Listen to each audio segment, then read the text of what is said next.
உங்களுடைய routine vlog வந்து எங்களுக்கு போடுங்க, மார்னிங் எப்போ எழுந்திருப்பீங்க இதெல்லாம் கொஞ்சம் சொல்லுங்க, அப்போ எனக்கு கொஞ்சம் யூஸ்ஃபுல்லாக இருக்கும்னு ஒரு சகோதரி கேட்டிருந்தாங்க. நம்ம சேனல் வந்து தொடர்ந்து பார்க்குறவங்களுக்கு தெரியும், நிறைய ஆன்மீக பதிவுகள் தான் நான் கொடுத்துக்கிட்டு இருப்பேன். அதே மாதிரி மோட்டிவேஷன் வீடியோ, சேவிங்ஸ் வீடியோலாம் நான் கொடுத்துக்கிட்டு இருக்கேன். அதில் வந்து ரொட்டீன் vlog வந்து நான் ரொம்ப கம்மியாக தான் கொடுப்பேன். ஏன்னா எல்லா பெண்களும் செய்கிற வேலை தானே நம்மளும் செய்கிறோம், இதில் என்ன புதுசாக வந்து சொல்கிறதுக்கு இருக்குது அப்படிங்கிற மாதிரி தான் இருக்கும். ஆனால் ஒரு சிலருடைய வீடுகள், ஒவ்வொருத்தருடைய வீடுகளும் வந்து பார்த்தீங்கன்னா ஒவ்வொரு மாதிரி இருக்கும். அதுக்கு அவங்க டைம் மேனேஜ்மெண்ட்டு, அவங்க வேலை செய்கிற விதம், சில பேருக்கு நைட் ரொம்ப வேலை இருக்கும், சில பேருக்கு காலையில ரொம்ப வேலை இருக்கும், சில பேருக்கு மத்தியானத்துல ரொம்ப வேலை இருக்கும். ஸோ அந்த மாதிரி வந்து நிறைய விஷயங்கள் இருக்கும். ஸோ என்னுடைய ரொட்டீன் vlog தான் இன்னைக்கு நான் ஷேர் பண்ண போறேன். அனைவருக்கும் வணக்கம். இன்னைக்கு வந்து பாத்தீங்கன்னா காலையில வந்து நான் எப்பவுமே 5 மணிக்கெல்லாம் எந்திரிச்சிருவேன். என்னங்க பிரம்ம முகூர்த்த பூஜை பண்றீங்க, 5 மணிக்கு தான் எந்திரிச்சு எப்ப விளக்கேற்றீங்கன்னு நீங்க கேட்கலாம். நான் வந்து விளக்கேற்ற முடியாது அப்படின்னு சொல்லி நான் ஏற்கனவே நிறைய வீடியோல சொல்லிட்டேன். ஒரு 16 நாளைக்கு அது முடிய போகுது, இன்னும் ஒரு 4 நாள் தான் இருக்கு. அதுக்கப்புறம் பூஜை வீடியோஸ் வந்து கொடுக்கலாம். ஸோ அதனால வந்து காலையில வந்து 5 மணிக்கு எந்திரிச்சு குளிச்சுட்டு நான் வந்து கோலம் மட்டும் தான் போடுறேன். அதனால வந்து எனக்கு 6 மணிக்குள்ள அந்த பிரபஞ்சத்துக்கு நன்றி சொல்றது, என்னோட வேண்டுதல் எழுதுறது, டீ குடிக்கிறது, இது எல்லாத்தையும் வந்து பாத்தீங்கன்னா நான் வந்து முடிச்சிருவேன். ஸோ குளிச்சுட்டு பூவெல்லாம் வச்சுட்டு சாமியெல்லாம் கும்பிட்டுட்டு தான் நான் வாக்கிங் வந்து போவேன். கரெக்டாக வந்து ஒரு 6 மணி 6:10 போல் வாக்கிங் வந்து ஒரு ரவுண்டு ஃபுல்லாக அந்த தெருவை வந்து சுற்றி வந்துட்டு வேப்பங்குழந்து படிச்சுட்டு வந்து வேப்பங்குழந்து டெய்லியும் சாப்பிட்டுட்டு இருக்கேன். அப்புறம் என் கணவர் வந்து ரெடி ஆயிடுவாங்க. அந்த கேப்ல 7 மணிக்கெல்லாம் அவங்க வந்து கிளம்பிடுவாங்க இன்ஸ்டியூட்டுக்கு. அப்ப அதுக்கப்புறம் வந்து ஒரு 7:30 மணி, 7 to 7:30 மணி வரைக்கும் யோகி வந்து கொஞ்ச நேரம் வந்து ரிவைஸ் பண்ண சொல்லுவேன், படிக்கிறதெல்லாம். இல்லை ஹோம்ஒர்க் இருந்தால் ஹோம்ஒர்க் செய்ய சொல்லுவேன். இன்னைக்கு எக்ஸாம்னால கொஞ்சம் வந்து ரிவிஷன் ஒர்க்லாம் போச்சு. அப்புறம் லஞ்சுக்கு வந்து என்ன பண்றது அப்படின்னு சொல்லிட்டு காயெல்லாம் வந்து எடுத்து வைப்பேன். அந்த 7:30 மணிக்கு வந்து யோகி வந்து ப்ரஷ் பண்ணிட்டு குளிக்க போகும்போது 8 மணிக்குள்ள வந்துருவான். அதுக்குள்ள அவனுக்கு பிரேக்ஃபாஸ்ட்டும் நமக்கு வந்து லஞ்சுக்கு என்ன வேணும் அப்படிங்கிறது ரெடி பண்ணி வச்சிருவேன். ஏன்னா 8:20க்கு நான் வந்து பஸ்ஸுக்கு வந்து கிளம்பணும் அவனை வந்து விடுறதுக்கு.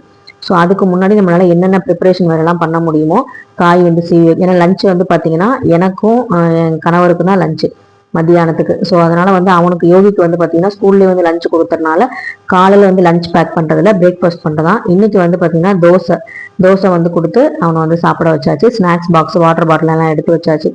ஸோ அவனே வந்து அவனோட வேலையெல்லாம் பார்த்துருவான். குளிக்கிறது, டாய்லெட் போனால் கூட அவனே வாஷ் பண்ணிக்கிறது, இது எல்லாமே பண்ணிடுவான். ஸோ அதனால வந்து நம்ம வந்து தலைக்கு வந்து எண்ணெய் தேய்க்கணும், அதுக்கப்புறம் வந்து டை கட்டி விடுறது மட்டும்தான் என்னோட வேலை. அப்புறம் பிரேக்ஃபாஸ்ட் கொடுத்துட்டு அவனை ஸ்கூல் பஸ் ஏற்றி அனுப்பிச்சிட்டு திரும்ப வந்து சாதம் வந்து நான் அரிசி ஊற வச்சுட்டு போயிடுவேன். ஏன்னா நம்ம ஊற வச்சோம் அப்படின்னா கொஞ்சம் வந்து சீக்கிரமா வெந்துடும். அது வெந்துட்டு இருக்க கேப்லேயே வந்து பார்த்தீங்கன்னா இந்த காலையில பால் பாத்திரம், டீ குடிச்ச டம்ளர் இதெல்லாம் இருக்கும் இல்லையா, அதெல்லாம் வந்து அப்படியே வாஷ் பண்ணிட்டு மார்னிங் பிரேக்ஃபாஸ்ட்டுக்கு எங்களுக்கு அப்போ வந்து எங்கள் வீட்டுக்காரும் ஒரு 9 மணி போல் வருவாங்க சாப்பிட்றதுக்கு. அப்போ அதுக்குள்ளே வந்து பார்த்தீங்கன்னா எனக்கு லஞ்ச் வந்து ரெடி ஆயிரும். லஞ்ச் குழம்பு, ரசம், ஒரு காய் தானே, அதை வந்து ரெடி பண்ணி வச்சுட்டோம் அப்படின்னா சாதம் வந்து அவங்க சாப்பிட்றதுக்குள்ள வெந்துடும். அப்போ அவங்க கொஞ்ச நேரம் உட்காந்து தான் கிளம்புவாங்க. அந்த கேப்ல வந்து சாதத்தை வந்து நல்லா மசிச்சு டிஃபன் பாக்ஸ்ல கட்டி அவங்களுக்கு வந்து 9:30 மணி 10 மணிக்கெல்லாம் வந்து திரும்ப கிளம்பிடுவாங்க. 10 மணிக்கு வந்து பாத்தீங்கன்னா நம்ம வந்து திரும்ப அந்த 10 மணிக்குள்ள அந்த கிச்சன் எல்லாமே கிளீன் பண்ணிட்டு சும்மா தொடச்சி மட்டும் விடுவேன். ஏன்னா நைட்டு தான் வந்து பார்த்தீங்கன்னா நான் வந்து திரும்ப ஃபுல்லாக வந்து டீப் கிளீன் பண்ணுவேன். சும்மா வந்து நான் வந்து அதை தொடச்சிக்கிட்டே இருக்க மாட்டேன். மேலே வந்து டஸ்ட் அழுக்கு தெரியுது அப்படின்னா ஒரு ஈரத்துணி வச்சு நல்லா வந்து தொடச்சி எடுத்துருவேன். அதுக்கப்புறம் கிச்சனை வந்து அந்த காய்கறி கட் பண்ணது, இந்த வெங்காயத்தோல் இதெல்லாம் கிடக்கும் இல்லையா, அதெல்லாம் வந்து நான் வந்து கிளீன் பண்ணிடுவேன். இந்த கிளீன் பண்ணுறது, இந்த சுத்தமாக வச்சுக்கிறது எதுக்காக அப்படின்னா அப்பப்போ வந்து வேலையை முடிச்சுக்கிறது எதுக்காகனா எனக்காக மட்டும்தான். யாராவது வீட்டுக்கு வந்து நம்மளை வந்து பாராட்டுவாங்க அதுக்காக மட்டும் இல்லை. அடுத்த நிமிஷம் நான் வந்து பார்த்தீங்கன்னா என்னுடைய கிச்சனுக்கு நான் தான் வரப்போறேன். நான் தான் வந்து அங்கே வேலை பார்க்க போறேன். என்னுடைய வீடு நான் தான் வந்து ரொம்ப பாசிட்டிவா இருக்கணும் அப்படிங்கிறனால எனக்கு வந்து அது மாதிரி கிளீனாக வச்சுக்கிறது ரொம்பவே பிடிக்கும். ஸோ அந்த 10 மணி ஆச்சு, எல்லா வேலையும் முடிஞ்சிருச்சு. அதுக்கப்புறம் எனக்கு ஒரு 11 மணி போல் டீ குடிச்சாதான் வந்து பார்த்தீங்கன்னா அந்த டேவே வந்து ஃபுல்ஃபில் ஆன மாதிரி இருக்கும். அந்த டீயை குடிச்சிட்டு வாஷிங் மிஷினில் துணியை போட்டுட்டு நான் வந்து வீடியோ வந்து மேக் பண்ண வந்துடுவேன். இப்போ உங்கள்கிட்ட பேசிட்டு இருக்க டைமும் அதே தான். ஒரு 11 மணி போல வீடியோ வந்து நான் வந்து மேக் பண்ணிட்டு அந்த எடிட்டிங் ஒர்க்லாம் பார்த்துட்டு அப்புறம் தம்ப்நெயிலுக்கு டைட்டில்லாம் எப்படி வைக்கணும் ரெடி பண்ணி வச்சுட்டு அதுக்கப்புறமா தான் நான் வந்து பார்த்தீங்கன்னா அதுக்குள்ள 1 hour ஆயிரும். அந்த 1 hour வந்து என்னோட ஒர்க்கிங் ஹவர்னு வச்சுக்கலாம். அதாவது யூடியூபுக்காக நான் ஒதுக்குற 1 hour. அந்த நேரத்தில் வந்து பார்த்தீங்கன்னா துணி வந்து பார்த்தீங்கன்னா வாஷிங் மிஷினில் ஓடிட்டு இருக்கும். அது வந்து நல்லா ட்ரை ஆனதுக்கப்புறம் நான் வந்து பார்த்தீங்கன்னா காய வச்சிருவேன். ஸோ 12 மணிக்குள்ள நமக்கு எல்லா வேலையுமே முடிஞ்சிடும். அந்த 12 to 1 அப்படிங்கிறது என்னோட ரெஸ்ட் டைம். அந்த ரெஸ்ட் டைம்ல நான் என்ன பண்ணுவேன் அப்படின்னா கொஞ்ச நேரம் வந்து படுத்திருப்பேன். கொஞ்சம் வந்து மைண்ட் வந்து கொஞ்சம் ரிலாக்ஸா இருக்கணும் அப்படிங்கிறத கொஞ்சம் வந்து ரெஸ்ட் எடுப்பேன். திரும்ப வந்து பாத்தீங்கன்னா கண்டென்ட் நாளைக்கு என்ன பண்ணலாம், என்ன மாதிரி வீடியோ போடலாம்னு சொல்லி எழுதிட்டு இருப்பேன் மதியம் சாப்பிட்டு முடிச்சதுக்கு அப்புறம். அதுக்கப்புறமா 4 மணி 4:30 மணிக்கு வந்து பாத்தீங்கன்னா திரும்ப வந்து ரெடி ஆயிடுவேன். எதுக்காக அப்படின்னா யோகியை போய் ஸ்கூல்ல இருந்து நான் தான் வந்து பிக்கப் பண்ணுவேன். அந்த பஸ்ல இருந்து இறக்கி அந்த ரோட்ல வந்து மாடு நாயெல்லாம் ரொம்ப அலையுது. அதனால வந்து இல்லைன்னா தனியா வந்துருவான். இப்ப தனியா பழக்கிட்டு இருக்கேன். ஸோ 4:45 வந்துருவான், போய் கூட்டிட்டு வந்துடுவேன். வந்துட்டு ஒரு 5:45 போல நான் வந்து பார்த்தீங்கன்னா வீடு வாசல்லாம் அதுக்கு முன்னாடி கூட்டிடுவேன். 5:30 மணிக்குள்ள கூட்டிடுவேன் ஈவினிங் போல. அதுக்கப்புறம் வந்து லைட் எல்லாமே 5:45க்குலாம் போட்டுருவேன். லைட்லாம் போட்டுட்டு அன்னைக்கு தண்ணி பிடிக்கிற வேலை இருந்துச்சுன்னா அந்த வேலை மட்டும் இருக்கும் சாயங்காலம். இல்லைன்னா மற்றபடி பெருசா எந்த வேலையும் இருக்காது. விளக்கு ஏற்றுற வேலை மட்டும் 5:45 அந்த பிரதோஷ காலத்துல நான் வந்து சாயங்காலம் நேரத்தில் நான் 5:30 to 6:30 6 மணிக்குள்ள நான் வந்து விளக்கு ஏற்றிடுவேன் டெய்லியுமே. ஸோ இப்போ வந்து விளக்கு ஏற்ற முடியாதனால அந்த வேலையும் இல்லை. அதனால ஈவினிங் வந்து வீடு வாசல்லாம் பெருக்கிட்டு அந்த 5:30க்குள்ள வந்து பெருக்கிடுவேன். 6 மணி வரைக்கும் இழுக்க மாட்டேன். 5:45க்கு லைட்டை வந்து போட்டுருவேன். போட்டுட்டு வந்து தலையெல்லாம் சீவினதுக்கு அப்புறம் தான் வந்து பார்த்தீங்கன்னா நான் வந்து ஃபேஸ் வாஷ் வந்து பண்ணிக்குவேன். ஸோ இது எல்லாமே வந்து பார்த்தீங்கன்னா நம்மளே வந்து ஃப்ரெஷ்ஷாக வச்சுக்கிறதுக்கு.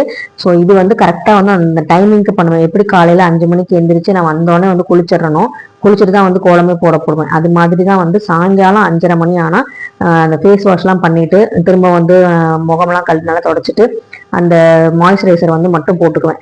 போட்டுட்டு அதுக்கப்புறம் நான் வந்து மஞ்சள் குங்குமம்லாம் வச்சுக்கிட்டு விபூதிலாம் வச்சுக்குவேன். ஏன்னா நமக்கு சாயங்காலம் வந்து வீட்டுக்கு வரும்போது வேலை செஞ்சுட்டு வர ஆண்கள் வந்து பார்த்தீங்கன்னா நமக்கு வந்து கொஞ்சம் ஃப்ரெஷ்ஷாக ஃபீல் ஆகணும் அப்படிங்கிறனால. ஏன்னா அவங்க டயர்டா இருந்தா கூட நம்ம வந்து கொஞ்சம் ஃப்ரெஷ்ஷா இருந்தோம்னா பாக்குறவங்களுக்கும் அந்த ஃப்ரெஷ்னஸ் வந்து கண்டிப்பா இருக்கும். இதே வந்து சாமி கும்பிட்ற மாதிரி இருந்துச்சுன்னா நான் வாசல்ல வந்து ஊதுபத்தி ஏற்றி வைப்பேன், சாம்பிராணி எல்லாம் போட்டிருப்பேன் இல்லையா, அந்த ஒரு ஸ்மெல்லே வந்து பாத்தீங்கன்னா அவங்களுக்கு கொஞ்சம் பாசிட்டிவா இருக்கும். ஸோ இந்த மாதிரி வந்து என்னுடைய ரொட்டீன் ஒர்க் வந்து பாத்தீங்கன்னா இப்படிதான் காலையில இருந்து ஒரு 10 மணியோட முக்காவாசி வேலை முடிச்சிடும். அந்த யூடியூப்ல எடிட்டிங் பண்றது அது வந்து ஒரு 12 மணி வரைக்கும் போகும். அப்புறம் ஒரு 1 ஹவர் வந்து ரெஸ்ட் எடுப்பேன். 1 மணிக்கு கரெக்டாக டான்னு வந்து லஞ்ச் வந்து சாப்பிட்ருவேன். ஏன்னா காலையில் 8:30 மணிக்கு நான் வந்து பிரேக்ஃபாஸ்ட் வந்து எடுத்துக்கிற ஆள். அதனால மதியம் எனக்கு 1 மணிக்கெலாம் வந்து பசி எடுத்துரும். கரெக்டாக 1 மணிக்கு நான் சாப்பிட்ருவேன். அதுக்கப்புறம் நைட்டு வந்து 7:30 மணிக்கெலாம் இப்போ சாப்பிட ஆரம்பிச்சிடும். ஸோ எங்களுக்கு டைஜஷன் ஆகுறது இந்த மாதிரி ப்ராப்ளம்லாம் வரக்கூடாது அப்படின்னா இப்போ சாப்பாடு டைமில் கொஞ்சம் வந்து சீக்கிரமாக வந்து முடிச்சிடணும் அப்படிங்கிற மாதிரி வந்தாச்சு. சாயங்காலம் வந்து தண்ணி வரும்போது 4 குடம் தண்ணி தான் வந்து நான் பிடிப்பேன். கார்பரேஷன் வாட்டர் தான் நம்ம கிட்ட, நான் ஏற்கனவே சொல்லியிருக்கேன். அந்த பியூரிஃபை வாட்டர்லாம் நான் வந்து வச்சுக்கிறது கிடையாது. அதனால வந்து பார்த்தீங்கன்னா இது சுடுதண்ணி வந்து தான் எங்கள் வீட்டில் எப்பவுமே குடிப்போம். நல்லா கொதிக்க வச்சு ஆற வச்சு அந்த தண்ணி தான் நாங்கள் குடிச்சிக்கிட்டு இருக்கோம். ஸோ அதனால வந்து தண்ணி வந்து ஒரு போனியில் வந்து சின்ன போனியில் பிடிச்சிட்டு 3 பிளாஸ்டிக் குடத்துல பிடிச்சிங்க, ஒரு சின்ன தோண்டி வந்து யோகித்து, அப்புறம் சுடுதண்ணி வைக்கிற பாத்திரத்தில் ஒரு தண்ணி, இந்த மாதிரி வந்து ஒரு 4 குடம் தண்ணி தான். அப்புறம் மயிலுக்கு வந்து சாயங்கால நேரத்தில் வந்துட்டு இருக்கோம். அதுக்கும் வந்து பார்த்தீங்கன்னா அந்த இடத்துல ஃபுட்டு போட்டோம் அப்படின்னா அரிசியெல்லாம் போட்டோம்னா அது சாப்பிட்டு போயிடும். ஸோ அதுக்கப்புறம் வந்து காக்காவோட பாத்திரம் இதெல்லாம் தண்ணிலாம் வந்து மாற்றி வச்சிருவேன். சாயங்காலமும் தண்ணி வர அன்னைக்கு மட்டும் சாயங்காலத்துல வாசல் வந்து நல்லா வந்து ஓஸ் போட்டு நல்லா அடிச்சு விட்டுருவேன் தண்ணியை. செடிகளுக்கும் நிறைய வந்து தண்ணி வந்து விட்டுருவேன். ஸோ அது வந்து பார்த்தீங்கன்னா நமக்கு வந்து கொஞ்சம் மைண்டுக்கு வந்து பீஸ்ஃபுல்லான ஒரு டைமாக இருக்கும், ரிலாக்ஸிங்காக இருக்கும். அந்த மாதிரி டைம்லாம் அந்த நேரத்தில் வந்து பார்த்தீங்கன்னா நான் வந்து கந்தசஷ்டி கவசம் ஜோதி டிவியில் போட்டுருவாங்க 6 மணிக்கு. அதை வந்து நான் கேட்டுக்கிட்டே அப்படியே வந்து வேலை பார்ப்பேன். அந்த கார் வந்து பார்த்தீங்கன்னா வெளியே வந்து எடுத்துட்டாங்க, போர்ட்டிகோல வந்து கார் வந்து நிற்கல அப்படின்னா காரில் அந்த டஸ்ட்லாம் இருக்கும் பார்த்தீங்களா, அதெல்லாம் வந்து இருக்கும் போர்ட்டிகோல நிறையா. எப்போல்லாம் காரை வந்து வெளியே எடுக்கிறாங்களோ அப்போ வந்து பார்த்தீங்கன்னா நான் வந்து கழுவி விட்டுருவேன். நேற்று வந்து அப்பாவும் பையனும் வந்து திருச்சிக்கு ஒரு வேலையாக போனாங்க. அது என்ன வேலை, முக்கியமான வேலை. அது வந்து புதன்கிழமை உங்களுக்கு லாகில் வந்து நான் ஷேர் பண்ணுறேன். அது எல்லாமே வந்து பார்த்தீங்கன்னா அந்த கருப்பு மண் நிறைய இருக்கும், அந்த இதெல்லாம் வந்து நல்லா ஊஸ் போட்டு அடிச்சு விட்டு கழுவி விட்டாச்சு. இதுவும் வந்து பார்த்தீங்கன்னா எனக்கு ரொம்ப பிடிச்ச வேலை. அந்த போர்ட்டிகோல அந்த டைல்ஸ் எனக்கு ரொம்ப பிடிக்கும், அந்த பச்சை கருப்பு கலந்த மாதிரி. அதில் வந்து தண்ணியில் வந்து நின்றுட்டு எனக்கு வந்து கால் நினைக்கிறது ரொம்ப பிடிக்கும். அதனாலேயே வந்து நாங்கள் போர்ட்டிகோ வந்து கழுவி விடுவேன். ஸோ நல்லா வந்து தண்ணி வரும்போது நம்ம யூஸ் பண்ணிக்கலாம் அப்படிங்கும்போது அந்த தண்ணி கார்பரேஷன் வாட்டர் வரும்போது நம்ம வந்து இது மாதிரி வந்து கழுவி விடுவேன். வேஸ்ட்டாக வந்து தண்ணி வந்து மோட்டர்லாம் போட்டுலாம் கழுவிட்டு இருக்க மாட்டேன். அந்த நேரத்தில் கழுவினா நம்ம சுத்தமாக தான் இருக்கும். அப்புறம் ஸ்கூட்டியில் இருக்க டஸ்ட் இதெல்லாம் வந்து அடிச்சு விட்டு அதுக்கப்புறம் வந்து அதையும் வந்து க்ளீன் பண்ணிட்டேன். ஸோ இந்த மாதிரி தான் வந்து பார்த்தீங்கன்னா எனக்கு வந்து காலையிலேயே சாயங்காலம் வரைக்கும் போகும். அந்த மதியம் வந்து 1 to 3 வரைக்கும் வந்து பார்த்தீங்கன்னா இந்த கமெண்ட்ஸ்க்கு வந்து ரிப்ளை பண்ணுறது, அப்புறம் வந்து அடுத்த நாள் வீடியோக்கு என்ன பண்ணுறது அப்படின்னு பார்க்குறது, அதெல்லாம் பண்ணிட்டு இருக்கேன். அப்புறம் தண்ணியெல்லாம் பிடிச்சி முடிச்சு உட்காந்துன்னா ஒரு 6 மணி ஆயிரும். 6 மணிக்கெல்லாம் வந்து பார்த்தீங்கன்னா யோகிக்கு வந்து இந்த மேக்ஸ் சொல்லி தர்றது, அடுத்த நாள் வந்து எக்ஸாமுக்கு இல்லை ஹோம்ஒர்க்கு இது மாதிரி விஷயங்கள்லாம் வந்து கொஞ்சம் ஒரு 1 ஹவர் தான், ரொம்ப டார்ச்சர் பண்ண மாட்டேன். ரொம்ப உட்காந்து படிலாம் சொல்ல மாட்டேன். 1 ஹவர் ஒழுங்காக படித்தா போதும் அப்படின்னு விட்டுருவேன். டியூஷன் அனுப்புறதில்ல, நான் தான் வந்து அவனுக்கு சொல்லித்தரேன். ஸோ எக்ஸாம் டைமில் மட்டும் கொஞ்சம் பக்கத்தில் உட்காந்துருவேன். மற்ற டைமில் வந்து அவனே வந்து படிச்சுக்க சொல்லிடுவேன். ரொம்ப வந்து ஹெவி ஹோம்ஒர்க்கும் உங்கள் ஸ்கூல்லலாம் வந்து கொடுக்க மாட்டாங்க, ரொம்ப ரிலாக்ஸாக தான் படிச்சுட்டு இருப்பான். ஸோ அந்த மாதிரி டைமில் வந்து அவனுக்கு ஏதாவது டவுட் இது மாதிரி சொல்லி கொடுக்குறது, இந்த டீட்டெயிலான கொஸ்டின்ஸ் கொஞ்சம் 5 லைன் 6 லைன் வர கொஸ்டின்ஸ்லாம் கொஞ்சம் மீனிங்ஃபுல்லாக படித்தா நல்லது அப்படிங்கிற மாதிரி தமிழ்லையும் வந்து அதுக்கு அர்த்தம் சொல்லி கொடுத்து இப்படிதான் இதுக்கு இதுதான் மீனிங் அப்போ நீ புரிஞ்சு படின்னு சொல்லி கொடுத்துருவேன். ஸோ இதெல்லாம் முடிஞ்சிடும். அப்புறம் நைட்டு வந்து பார்த்தீங்கன்னா இந்த டிஃபன் பண்ணுறது, நைட்டும் காலையிலும் எங்கள் வீட்டு டிஃபன்னா சாப்பாடு வந்து சாப்பிட மாட்டாங்க. மதியம் ஒரு வேளை மட்டும்தான் சாப்பாடு. ஸோ அதனால் நைட்டுக்கு வந்து பார்த்தீங்கன்னா தேவையான அந்த குழம்பு, அந்த இட்லி இதெல்லாம் வந்து சுட்டோம்னா இட்லி, தோசைனா சுட சுட தோசை அப்படி ஊற்றி கொடுத்து ஆளுக்கு ஒரு 3 தோசை, எனக்கு வந்து 2 தோசை தான் எனக்கு பிடிக்கும். இட்லினா ஒரு 4 இட்லி சாப்பிடுவேன். ஸோ இந்த மாதிரி தான் வந்து பார்த்தீங்கன்னா 8 மணிக்கெல்லாம் வந்து பார்த்தீங்கன்னா அப்படியே வந்து லஞ்ச் வந்து முடிஞ்சிடும் எங்களுக்கு 8-8:15 வந்து லஞ்ச் ரெடி பண்ணி 8:30 சாப்பிட்டு முடிச்சிருவோம். அப்படியே உட்காந்து அவங்களாம் டிவி பார்த்துட்டு இருக்க டைம்ல நாங்கள் வந்து பாத்திரத்தெல்லாம் கழுவிட்டு நல்லா வந்து கிச்சனை வந்து நல்லா வந்து டீப் கிளீன் பண்ணிடுவேன். ஏன் அப்படின்னா இதுவும் வந்து எனக்காக தான். காலையில வந்து நான் வந்து முதல்ல வந்து குளிச்சுட்டு வந்து பார்க்குற ஒரு இடம் கிச்சன் தான். அங்கதான் தண்ணி வந்து எடுத்து குடிப்பேன். ஸோ அப்படி இருக்கும்போது எனக்கு அந்த கிச்சன் வந்து ரொம்ப பாசிட்டிவா இருக்கிறது ரொம்ப பிடிக்கும். ரொம்ப கிளீனா, அதாவது ரொம்ப கோலம் போட்டு ரொம்ப டெக்கரேட்டிவா இருக்கிறது நான் சொல்லலை, நீட்டா இருக்கும். அது வந்து ரொம்ப பளிச்சுன்னு இருக்கிறது எனக்கு ரொம்ப பிடிக்கும். அது மற்றபடி இந்த பொம்மை வைக்கிறது, இந்த டெக்கரேட்டிவான ஐட்டம்ஸ், இந்த செடி கொடிகள்லாம் வந்து பக்கத்துல வைக்கணும் அப்படிங்கிற ஆசையெல்லாம் எனக்கு இல்லை. இருந்தாலுமே வந்து வைக்க முடியாது. ஏன்னா என்ன பிசுக்கு விட்டுச்சுன்னா அதை வேற நம்ம கிளீன் பண்ணிட்டு இருக்கணும் அப்படின்னு சொல்லிட்டு நமக்கு வந்து ரெஸ்ட் டைமுங்கிறது தேவை. நிறைய பொருள் வாங்கி வீட்டுல வச்சோம் அப்படின்னா ரெஸ்ட் எடுக்கவே முடியாது. அதை வந்து நம்ம கிளீன் பண்றதுக்கே நமக்கு ஒரு நேரம் வந்து ஒதுக்கிறோம். ஸோ அந்த மாதிரிலாம் இல்லாம நமக்கு வந்து உடம்பு வந்து எந்த அளவுக்கு வேலை செய்யுதோ அந்த அளவுக்கு வந்து மனசும் வந்து பாத்தீங்கன்னா டயர்ட் ஆகும். ஸோ அந்த மனசுக்கு வந்து ரெஸ்ட் கொடுக்கறது தான் அந்த மதிய டைம். இதே வந்து வேலைக்கு போற பெண்கள் அப்படின்னா அவங்களுக்கு ஆஃபீஸ்ல வந்து ஃபுல் டே வந்து எப்பவுமே வந்து 8 மணி நேரம் ஒர்க் இருந்துகிட்டு இருக்காது. கொஞ்சம் ரிலாக்ஸா அவங்களுமே இருப்பாங்க. ஒரு நாள் ஒர்க் இருக்கும், ஒரு நாள் ஒர்க் இல்லாம கூட சும்மா கூட போயிட்டு வர மாதிரி இருக்கும். சில நேரம் வந்து பார்த்தீங்கன்னா ப்ரெஷர் ரொம்ப ஓவர் டைம் பார்க்குற மாதிரி இருக்கும். அந்த மாதிரி தான் ஹவுஸ் ஒய்ஃபுக்குமே. ஒரு நேரம் வந்து நம்ம விருந்தாளிங்க யாரும் வரல அப்படின்னா நம்ம மட்டும் தான் இருக்கோம்னா நமக்கு வந்து இன்னைக்கு சமைக்க முடியல கூட ஹோட்டலில் வாங்கி சாப்பிட்ருவோம். இதே வந்து கெஸ்ட் வராங்க அப்படின்னா அன்னைக்கு ஓவர் டைமாக தான் இருக்கும். அது மாதிரி தான் வேலைக்கு போற பெண்களா இருந்தாலும் சரி, வீட்டில் இருக்க பெண்களா இருந்தாலும் சரி, வேலைக்கு போற ஆண்கள், வீட்டில் இருக்க ஆண்கள் யாரா இருந்தாலுமே மன ரீதியாகவும் உடல் ரீதியாகவும் அந்த வலிங்கிறது, அந்த ஸ்ட்ரெஸ்ஸுங்கிறது எல்லாருக்கும் ஒண்ணுதான். குழந்தைங்களுக்கு முதற்கொண்டு இப்ப இருக்கு. ஸோ அதனால வந்து வேலைக்கு போறவங்க தான் கஷ்டப்படுறாங்க, வீட்டில் இருக்கவங்க எல்லாம் சும்மா இருக்காங்க அப்படிங்கிற மாதிரி இல்லை. வேலைக்கு போறவங்களுக்கு இன்னொரு டபுள் வேலையா இருக்கும். இது வந்து இதெல்லாம் கிளீன் பண்ணுமேங்கிற அந்த ஸ்ட்ரெஸ் வேற ஓவரா சேர்ந்துக்கும். ஸோ நான் ரெண்டுமே வந்து அனுபவிச்சுட்டு இருக்கேன். இப்போ ஹவுஸ் ஒய்ஃபா இருந்தாலும் ஒரு காலத்துல நானும் வேலைக்கு தான் போயிட்டு இருந்தேன். ஸோ வந்து பார்த்தீங்கன்னா அதனால ரெண்டுமே வந்து எனக்கு வந்து தெரியும் அந்த கஷ்டம் என்ன அப்படிங்கிறது. ஸோ இது மாதிரி வந்து நான் வந்து கிச்சனை வந்து நைட்டே வந்து பார்த்தீங்கன்னா ரொம்ப டீப் கிளீன் பண்ணிடுவேன். பகலில் கூட ரொம்ப வந்து தொடச்சிட்டே இருக்க மாட்டேன். எப்படி நம்ம நைட்டு கிளீன் பண்ண தானே போகிறோம் அப்படின்னு சொல்லிட்டு விட்டுருவேன். ஏன்னா திரும்ப வந்து டீ போடுவோம், திரும்ப சாயங்காலம் டீ போடுவோம், நைட்டு டின்னர் பண்ணுவோம், அதெல்லாம் மொத்தமாக தொடச்சிக்கலாம்னு விட்டுருவேன். ஸோ ஆனால் நைட்டு வந்து கிளீன் பண்ணிட்டு படுத்தாதான் காலையில் வந்து பார்த்தீங்கன்னா அந்த ஃப்ரெஷ்ஷாக அந்த பாலை வந்து அடுப்புல வைக்கும் போது நமக்கு ஒரு சந்தோஷமா இருக்கும். சரி, ஓகே, நமக்கு வந்து கிச்சன் வந்து நீட்டா இருக்கு அப்படிங்கிற மாதிரி.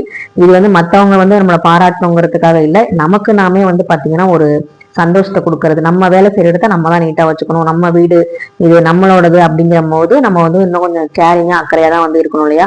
ஸோ அதெல்லாம் வந்து பாத்தீங்கன்னா எனக்கு ரொம்ப பிடிக்கும். இந்த மாதிரி கிச்சன் வந்து டைல்ஸ் வந்து பளிச்சுன்னு இருக்கிறது எனக்கு ரொம்பவே பிடிக்கும். அது மட்டும் இல்லாம நான் வெறும் கிச்சனா வந்து வச்சுட்டு போக மாட்டேன். நைட்டு வந்து ஏதாவது சாப்பாடு எதுவும் வைக்க முடியல அப்படின்னு தண்ணியா ஒரு டம்ளர் வந்து வச்சுட்டு அதுக்கப்புறம் வந்து 9 மணிக்கெல்லாம் வந்து க்ளோஸ் பண்ணிடுவோம் கிச்சனை.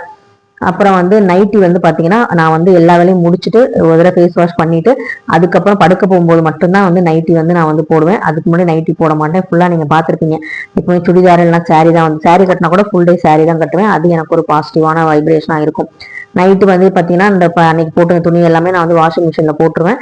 அப்புறம் வந்து மாடியில போய் பெட்ரூம் படுக்கிறதுக்கு எல்லாமே வந்து அவங்க அப்பாவும் பையனும் முன்னாடியே போயிடுவாங்க. நான் வந்து எல்லா வேலையும் முடிச்சுட்டு அப்புறமா வந்து மெதுவா நடந்து போவேன். ஸோ இப்படிதான் வந்து பாத்தீங்கன்னா என்னுடைய ரொட்டீன் ஒர்க் இப்படிதான் வந்து டெய்லியுமே வந்து இருக்கும். இதுல பூஜை பண்றது வந்து பாத்தீங்கன்னா பண்ற மாதிரி இருந்தா 4:30 மணிக்கு நான் எந்திரிச்சிருவேன் காலையில. இப்ப பூஜை பண்ணாதனால 5 மணிக்கு வந்து எந்திரிக்கிறேன். அதே மாதிரி சாயங்காலமும் வந்து பாத்தீங்கன்னா நான் வந்து விளக்கு வந்து ஏற்றிடுவேன். ஸோ இது மட்டும்தான் மிஸ் ஆகுது. மற்றபடி டெய்லி ரொட்டீன் ஒர்க்கு இதுதான். இது மாதிரி தான் வந்து நான் வந்து என்னோட டைம் மேனேஜ்மெண்ட், என்னோட ரெஸ்ட் டைம், எனக்கான வந்து ஒர்க்கிங் டைம், இது எல்லாத்தையும் நான் வந்து பிரிச்சுக்கிறேன். எனக்கு ரெஸ்ட் எடுக்க மட்டுமே வந்து மதியம் வந்து 2 மணி நேரம் இருக்கு. அதுலயுமே வந்து பாத்தீங்கன்னா 1 hour ரெஸ்ட் எடுத்துட்டு அடுத்த நாள் வீடியோஸ்க்கு என்ன பண்ணலாம், என்ன மாதிரி கண்டென்ட் வந்து கிரியேட் பண்ணலாம் அப்படிங்கிற மாதிரி பார்ப்பேன். அந்த ஒரு சில டைம் வந்து ஃப்ரீ டைம்ல வந்து பாத்தீங்கன்னா நமக்கு எக்ஸ்ட்ரா ஒர்க், இந்த பாத்ரூம் கிளீன் பண்றது, அப்புறம் ஒட்டடை அடிக்கிறது, இந்த மாதிரி விஷயங்கள்லாம் அந்த ரெஸ்ட் டைம்லயே வந்து பண்ணிடுவேன். ஸோ இந்த மாதிரி தான் வந்து என்னோட ரொட்டீன் ஒர்க் வந்து இருக்கும். ரொம்ப வந்து ஆடம்பரமான பொருட்கள் நிறைய நான் வாங்கி வச்சுக்கிறது இல்லை, டெக்கரேட்டிவான பொருட்கள் நிறைய வாங்கி வச்சுக்கிறது இல்லை. அதனால வந்து பார்த்தீங்கன்னா எனக்கு வேலையும் ரொம்ப கம்மியாக இருக்கும், ரெஸ்ட் எடுக்கிற டைமும் நிறையா இருக்கும். எனக்கு மற்ற யூடியூப்ல வந்து நிறைய வேலை பார்க்குற மாதிரி எனக்கு வந்து தோணும். ஸோ நிறைய ஐடியாஸ் வந்து கிரியேட் பண்ணுறதுக்கு அந்த டைமை நான் வந்து யூஸ் பண்ணிக்குவேன். இந்த வீடியோ உங்களுக்கு பிடிச்சிருந்தா கண்டிப்பாக லைக் பண்ணுங்க, ஷேர் பண்ணுங்க, மறக்காம சப்ஸ்கிரைப் பண்ணுங்க. உங்க வேல்யூபிளான கமெண்ட்டை சொல்லுங்க. நன்றி.